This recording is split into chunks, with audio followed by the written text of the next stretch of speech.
Hi, okay, back here at Walt Disney World Summer Project. I thought I'd fill you in on what's been happening here, the spiritual side more, and a little bit of the Disney side. I finished my training for Disney, and I am now happily a cook at Cosmic Rays in Magic Kingdom. I had 3 days of training with 3 other people on project and another girl who was training with us for 2 days, and then another girl trained with us for the last day of training. And it was just really cool that when we had our breaks, we were able to talk and find out like why they were there and what their plan was for their summer. And it turns out they're with the college program, which means that they'll be with us all summer, which is really cool. So we kind of already have started to build relationships with them because we trained with them. And I'm really excited to get to know them better and see what God has in store for the relationships we're going to have with them, both of which are from the United States, so they are not overseas students. There are also a lot of people represented in those kitchens. In training, I saw people and figured that we would be working with only young adults that were college students, but that's not the case at all. There are a couple older people in the kitchen from different countries, and also a lot of college students who are from all over. 2, I believe, are from China. 1 is from Singapore. I believe I saw somebody from Japan. Lots of people from Haiti that are older. And some people, the last time I was at work, there was a trainee that came in, and she's from England. So it'll be really cool, or from Wales, which I believe is in UK. I might be wrong. Please correct me if I'm wrong. So it's really cool to get to talk to them and just see why they're there and what they're excited about and how different culture is here versus in the UK, or Haiti, or China, or Singapore, or wherever they're from, Puerto Rico. I'm just really excited to get to know them and get to start friendships with them, and then eventually, share why we're here and why what we're trying to tell them is important to us. Yesterday, I got to go to Downtown Celebration, which is a city founded actually by Disney. The land was bought by Disney, and they created a town very close to Orlando that is called Celebration.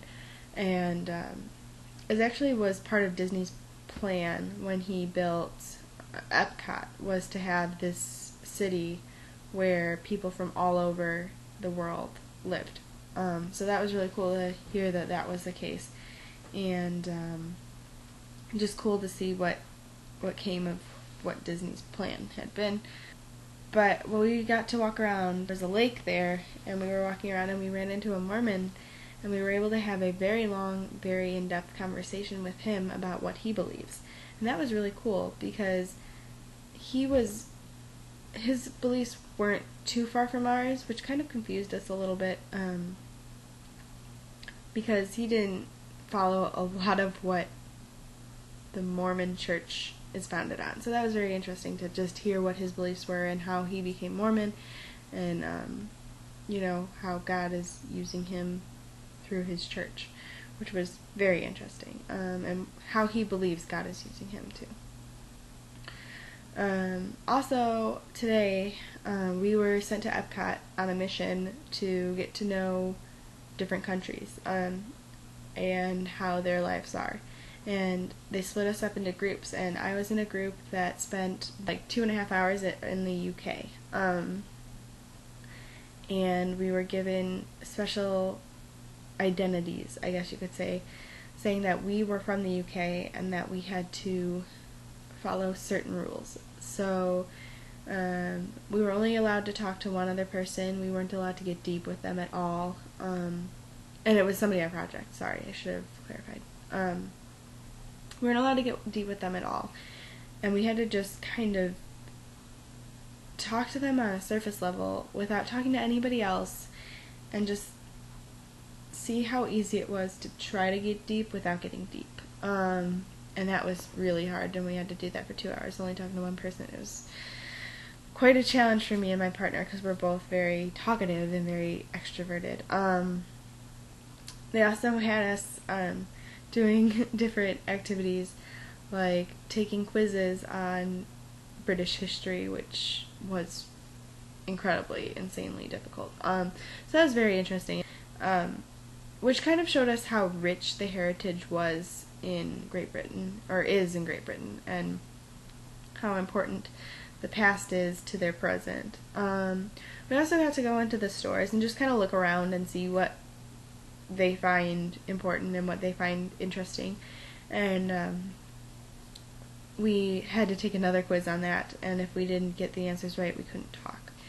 So it was kind of difficult afternoon, just trying to figure out what we could and couldn't say. Also, we were given what they called a lunch, which we were really hoping wasn't our real lunch, because me and my partner were given plastic food. Another group was given, one partner was given plastic food, and another partner was given stale bread. Another partnership was given, both of them got stale bread, and then another partnership got a real sandwich, and the other partner in that partnership got plastic food as well. So it was very interesting to see how we reacted to plastic food and thinking that we had to eat plastic food, and that was all we were going to get. And when we debriefed, we discussed it again, and it turns out like the whole plan was to kind of share the gospel with, or to explain what the gospel is represented in Great Britain. But it was really interesting, because what we found was that there are a lot of people that are studying religions that aren't satisfying, and they may look good, just like the plastic food looked good. It was bright and colorful and looked full of life, even though it was plastic. But it wasn't satisfying at all, because we were still hungry after we ate it. And then we also discussed that the stale bread was religion within tradition. So it wasn't really that you believed in this God and that you were practicing his will, but that you were doing it because your parents did it and then their parents before them, and it wasn't really your religion, and it may have had some truth to it at some point, but it didn't have any bearing on your life. And then we discussed that the sandwich was the gospel. The sandwich had offered to share it with us, but we were unsure that we were allowed to take it, because we knew we weren't allowed to talk to anybody but our partner, and she was offering us something. So our fear in being yelled at or being persecuted stopped us from taking something that would really fulfill us and really make a difference in our lives. So that was a really cool way to look at life. After that, we headed off to debrief with everybody. And I haven't heard everybody's story completely and understood it completely enough to explain it, but basically every group was sent to a different country, and there were groups in Morocco, China, Japan, Italy, the US, and a couple other countries. I believe Mexico was one of them. And it was just interesting to hear kind of just how God is represented in those countries, and how religion is represented in those countries, and what is really the main focus of those countries. The U.S. group apparently was very obnoxious and very rude, and didn't take the time to understand what was going on in the countries as they were walking through them to share the gospel in the time we were there. So the group that was the U.S., after understanding what we had gone through, kind of was able to reflect and explain to us why we need to be more careful and more understanding of the cultures of our fellow castmates at work. So that was really cool, and I can't wait to put some of the stuff I learned into practice. And after that, we were sent off to talk to people in the countries.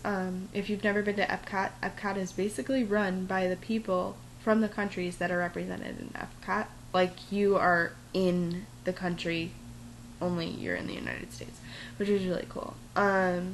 So we went around and we kind of got split up, and me and my friend Rob ended up in Morocco together looking for people to talk to. We ended up in this small shop right off the lake in the Morocco area, and we were asking this one girl a couple questions, and she just explaining why we were here, and that our group was kind of going around asking questions about what religions were popular in those cultures. And she kind of rolled her eyes and said, "Isn't it obvious?" And we're like, "What are you talking about?" And she said, "Well, we're Muslim." And apparently that's how you say it. It is not Muslim. I've been saying it wrong my entire life. But it was really interesting what she had to say about it. And we got in a really long conversation. We talked for like 2 hours to her and her friend about their faith, and that they believe that their God is the same as our God, and that Jesus is a prophet, but he is not God, and he is not the Son of God. So he is not the same person, I guess, as who we believe he is. And how they still believe that Jesus has to come back and have like a second coming, but they don't believe he ever died. They believe that he was just taken up. Because he was human, and he cannot be 100% human and 100% man. Which, I understand where she was coming from with that, but at the same time, that did have a faith aspect that she wasn't willing to look at.